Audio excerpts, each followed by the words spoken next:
So, who are the Backcountry Diggers? And how'd they get their start?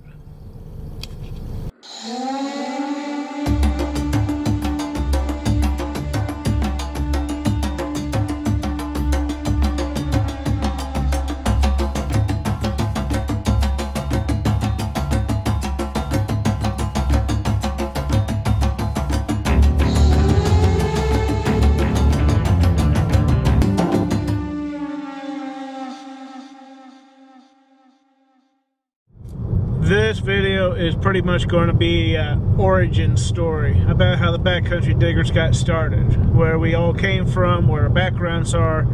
Not all of us. There'll probably be a part 2 to fit the rest of them in. But until then, I hope you enjoy these stories, and I hope you enjoy these interviews, and all the flim-flam that you see coming before you the next few moments.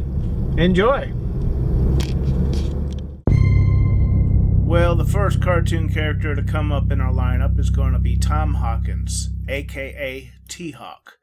He's also the reason why we are called the Backcountry Diggers. Also, he's got the recognition of being the character who has come up with some of our wordplay, like we found a gooder, meaning we found a good one, and hoodoo, which means we got yoiksed. It was canned slaw or something that we just didn't want. So here we go, Tom Hawkins. All right, Tom, got a couple questions for you. Couple questions for me? Yes. All right, I got a couple of answers. Good. First question. What got you interested in metal detecting?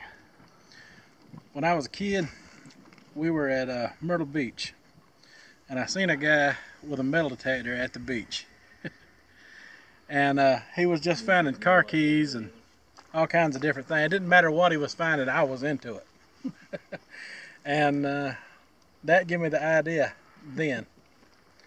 But I didn't get my own detector until I was in my late 20s. My first detector was a Garrett,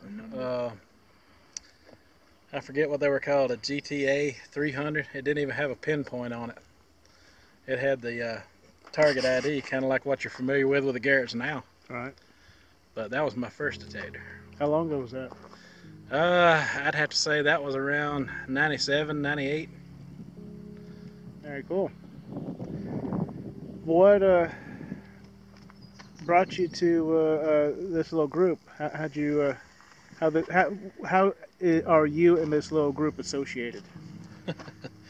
Loaded question, I know, because I know the story already. Well, the story behind that is I got to watching the Stealth Diggers on YouTube, and I was really into what they were finding, the colonial stuff,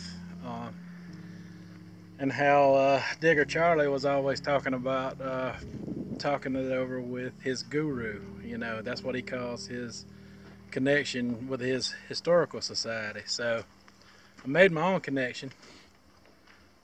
Got my own guru. Actually, I had a couple. One passed away last year, sadly. But you know, I still in contact with a couple more from time to time, and that's what got me interested. And I wanted to. After they told me about some things, you know, some events that happened, you know, in the past, and some things they were looking for, they put me on top of the colonial site that we're all hunting now, that we all know and love. And I come out here a few times with Scott Gordon. Y'all have seen him in the videos a time or two, and we didn't find anything, you know, and we got real frustrated. We started hunting clean ground sites, and this was always on my mind, you know. I always wanted to come in here and find something, so I thought about how am I going to find some kindred spirits, you know, like-minded people to come in here with me and do this. So I started looking on YouTube for YouTubers who actually detected in the area, and I run across those guys, the Sciver brothers, which led me to your channel. And I had to take a step back because the first person that I actually contacted was Rick Odo. I contacted him way back in July of 2016, told him about this, and he had some interest in meeting me down here and coming on this, which he has a few times. And then I approached Alan and Tracy, and they welcomed me out to the golf course, and that's where we met for the first time. We did a little detecting. I told them about this spot. They told me about you, and then we all got together and met out here, and we found a cannonball. Was the first good thing ever found out here. Yeah, it took was, off from wasn't there. it? Yeah, it was, wasn't it? I just found something, and I really don't know if it's what I think it is. I'm going to reserve judgment. But I just called Tom over here. I'm going to drop it in his hand, see what he thinks. Here you go, Tom. You ready for this? Oh my God, it's a cannonball. Oh my God. Could it really be one? I mean, it's like, it may have been like 4 inches. Oh my God, it's a cannonball. Wow. It can't be, man. Why can't it? It can't be. That is a cannonball. No, it can't be. It looks like it. That's Very the cool. story. One more question. The group's name is Backcountry Diggers. How'd that come about? Well, in colonial times, you had the low country down toward Charleston. This is South Carolina. Right. And, you know, it was settled, and, you know, it was all the fancy homes and stuff were down in that direction. And they had bargained with the Cherokee Indians to gain more land into the backcountry, which is what the area was called in the time. It was all, you know, all this was the backcountry. It was a rough area. People, you know, settled at their own risk in this area. So they come to settle along rivers and streams and creeks and stuff to start with in the mid 1700s. And yeah, it was called the backcountry. And since I was looking for diggers, which is what we all are who metal detect, we're all diggers. Since I was looking for other diggers with the same interest as me, backcountry diggers, it just come together. There you go.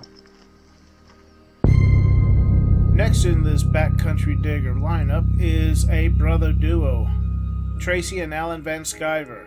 Now these guys are some of the first diggers I met in this area, and they kind of stuck with me even in spite of getting to know me as well as they have. So I guess I'll give them their interview as well. So here you go, Tracy and Alan Van Sciver. Alright guys, you are the Van Sciver brothers, everybody calls you. We got Tracy Van Sciver, we got Alan Van Sciver. And first question is, how'd you guys get started in metal detecting? I came down in March 2016 from New York State to visit a friend. We were looking to find a new location to live. And he turned me on to your videos. Okay. So I got watching them, and when I went back home, I told Tracy about them. He started watching them. When we finally moved down here, he had a chance to buy a metal detector, and he started. Yeah, cool. So, how long ago was that? How long you guys been detecting? Oh, it's almost 2 years. Yeah, Almost 2 years. How'd you get involved with backcountry diggers? no, it all started when I got in touch with you. They're out the West Side Water Park, I think it was. Mm-hmm. After that, Tom got a hold of us on YouTube and asked if we could get together. I talked to you about it, give him a trial run, see how it was. Took him down to the golf course. Ever since then, we've been doing it. Very cool. What's your detector of choice? Right now, it's the AT Pro. AT Pro. What about you, Tracy? Macro Racer. Macro Racer. Got one more for Tracy. Are you single? Yes. You are single. Yes. You hear that, ladies? Leave your comments below. The next character on our Backcountry Digger lineup is Gene Hawkins.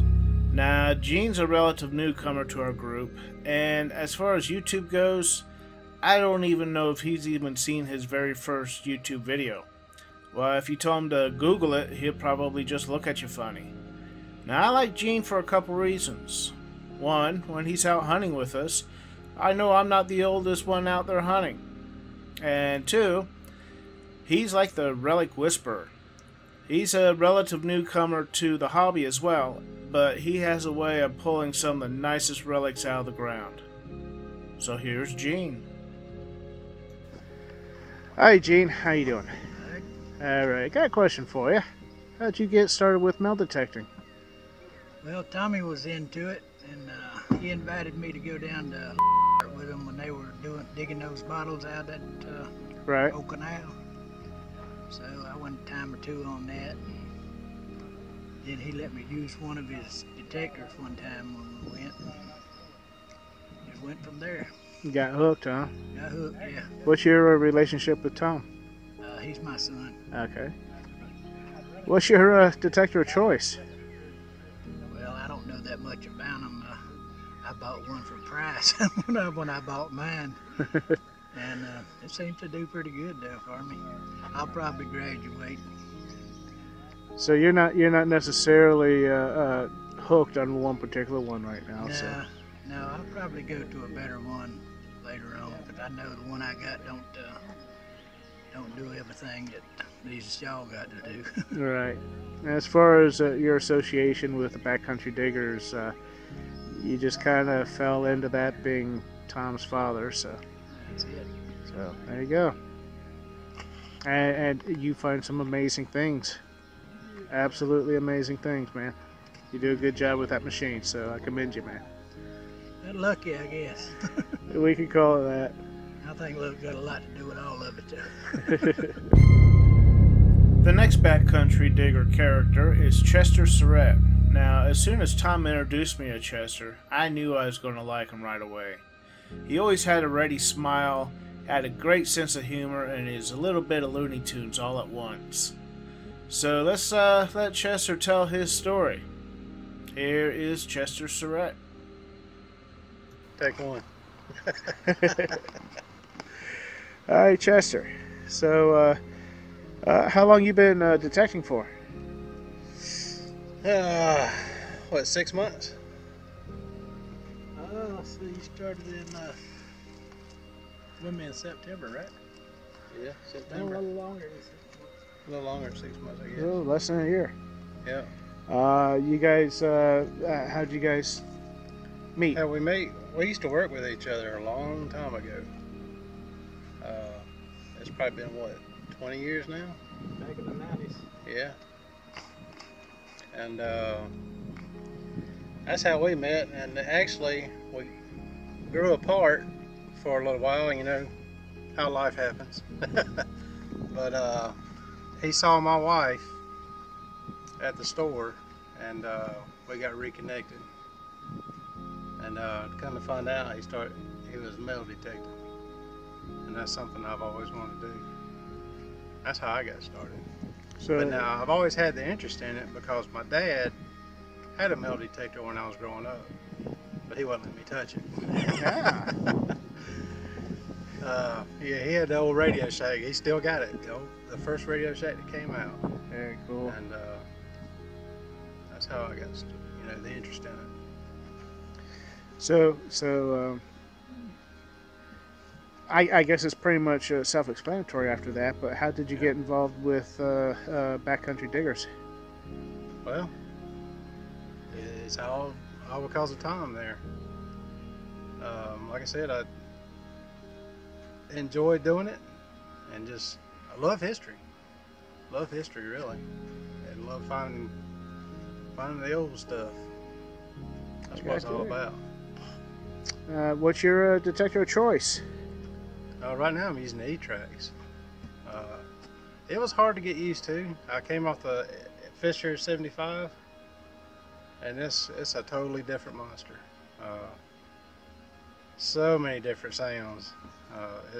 It was tough to get used to. But I'm getting used to it. Yeah, you find some good stuff too. Yeah. Oh, very cool. Very cool. What's your sign? Scorpio. What's your favorite toothpaste? Oh man, Crest, I guess. Crest. What's your favorite breakfast cereal? Raisin Bran. What's your favorite number? My favorite number? 16. 16. Color? Blue. Shape? I ain't never thought about a shape. I guess triangle. Are we done here? Are we We're done here? Okay.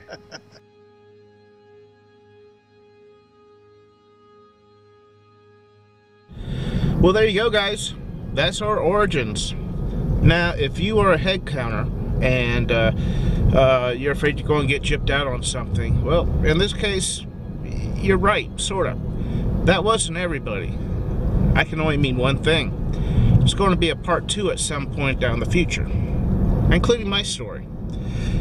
So I hope you enjoyed this one. I hope you're looking for the next one. Until next time, guys, we'll catch you later. Bye.